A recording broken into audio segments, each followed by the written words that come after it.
আপনার একটা বক্তব্যে আমি শুনেছিলাম যে আপনি বলেছিলেন যে চিৎকার করে বলার পরে অজুর পানিও পর্যন্ত দেয়া হতো না। এই বিষয়টা প্রথম যেদিন আমরা কাশিমপুর কারাগারে ঢুকি, তো ঢোকার পর আমাদেরকে তখন প্রথম যেদিন যেই রুমগুলোতে নিয়ে রাখে তখন কোয়ারেন্টাইনের নামে আসলে খুব প্রহসন হতো। একবার জেল চেঞ্জ হলে 14 দিন পর্যন্ত কোয়ারেন্টাইনের নামে আলাদা বিচ্ছিন্ন ফেলে রাখতো। তো কাশিমপুর কারাগারে এক কোনার বিল্ডিংয়ের নিচতলায় আমাদেরকে সবাইকে নিয়ে রাখলো। তো একে তো আমরা যখন গিয়ে ঢুকলাম খাবার দাবার পেয়েছে, কিন্তু এরপর থেকে যখন আমাদেরকে লক আপ করে দেওয়া হলো কিছুক্ষণ পর থেকে আর পানি পাচ্ছি না। আমরা সারা রাত পানি ছাড়া আমরা ছটফট করছি, না হুজু ইস্তেঞ্জা করা যাচ্ছে, না নামাজের কোনো ব্যবস্থা আছে।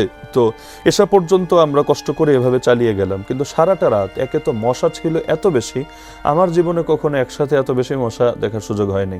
তো কোনো ঘুমানোর 1 সেকেন্ডের জন্য আমরা ঘুমাতে পারিনি। তো ভাবছিলাম যে একটু পর মনে হয় পানি আসবে, এভাবে ভাবতে ভাবতে রাত শেষ হলো।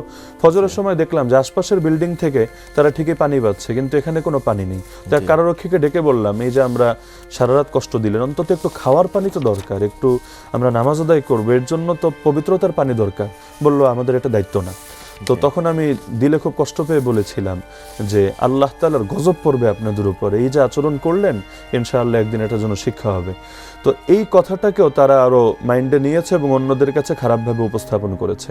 দুঃখের বিষয় ছিল যে কারারক্ষী নয়তো সে তার দায়িত্ব নাও হতে পারে বা সে তার কথাটা বলেছে। পরবর্তী দিন সকালে কাউকে জেলে নিলে পরবর্তী দিন সকালে ওখানে একটা কেস টেবিল আছে, সেখানে জেলার সুপার বসে সবার নাম এন্ট্রি হয়। তো সেখানে যখন বসানো হলো আমাদেরকে জেল সুপার জিজ্ঞেস করলো আপনাদের কোনো অসুবিধা হচ্ছে কিনা, সমস্যা আছে কিনা।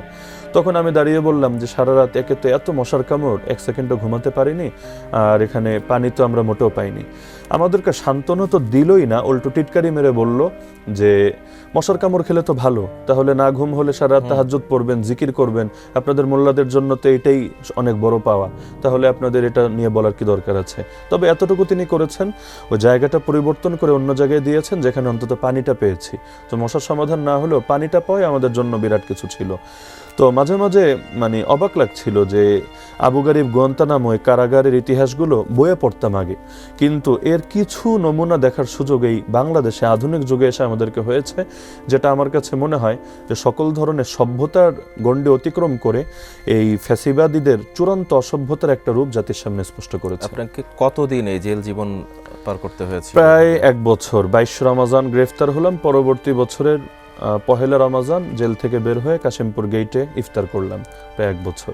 অর্থাৎ 1 রমজানে গ্রেফতার হয়ে পরের রমজানে আপনি মুক্ত হয়েছেন। জি।